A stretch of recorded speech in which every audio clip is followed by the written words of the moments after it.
Hello everyone. Today I am going to discuss a very important topic और हमारा जो topic है वो है acute leukemia. Acute leukemia की easy peasy explanation जो कि आपको समझ आ जाए कि ये है क्या.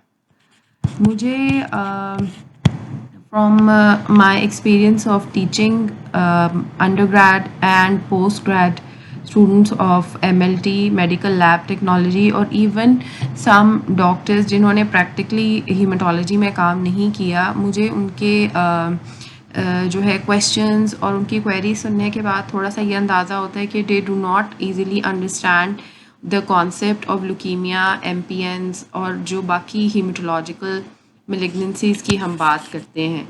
तो आज हम जो है इसको इजी बनाएंगे जितना हो सकता है सबके लिए, ताकि इस कॉन्सेप्ट को हम समझ सकें कि किस पेशेंट में हम सस्पेक्ट कर सकते हैं कि वो ल्यूकीमिया है और किस में हम सस्पेक्ट कर सकते हैं कि वो एमपीएन है, just by looking at the CBC. So अगर हम एक आपको रियल लाइफ सिनेरियो दें, the main purpose of teaching is कि एवरीबडी अंडरस्टैंड कि जब आपके पास सीबीसी आती है, जब आप किसी पेशेंट की सीबीसी देखते हैं तो उसमें आप डब्ल्यूबीसी काउंट पे देखते हैं. This is the simplest scenario of haematological malignancy जिसके अंदर आपकी टीएलसी रेज्ड हो.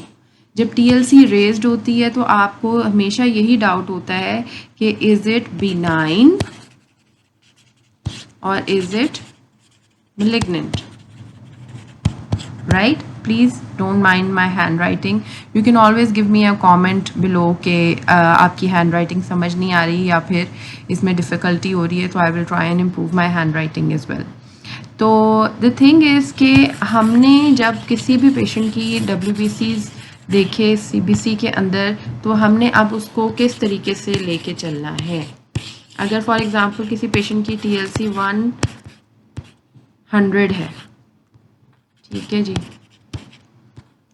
इस 100 टीएलसी के ऊपर आप करेंगे peripheral smear. Peripheral smear will tell you कि इस पेशेंट के अंदर जो नंबर ऑफ सेल्स हैं, ये उनमें से कितनी परसेंटेज जो है वो नॉर्मल सेल्स की है और कितनी परसेंटेज जो है वो एबनॉर्मल सेल्स की है. And that can be done with expertise, or that is usually done by doctors and pathologists, or more specifically hematologists. अब आप जब ये आपने नॉर्मल WBCs को देखेंगे और एबनॉर्मल को देखेंगे, फिर आप उसमें से परसेंटेज निकालेंगे कि कितने नॉर्मल हैं और कितने एबनॉर्मल हैं. सो कंसिडरिंग दैट, अगर किसी भी जनरल रूल बता रही हूँ, in some cases it might differ, लेकिन अगर हमें क्लियर कट ये पता चल रहा है कि किसी पेशेंट की सीबीसी के अंदर ब्लास्ट्स जो हैं नॉर्मल सेल्स होते हैं आपके, वो तो आपको वैसे ही पता चल जाएगा कि आपके न्यूट्रोज हैं, मेच्योर जो आपके लिम्फोसाइट्स हैं, जो आपके मेच्योर मोनोसाइट्स हैं, ईओज हैं. इनके अलावा आपके प्रिकर्सर्स आ सकते हैं. इन प्रिकर्सर्स में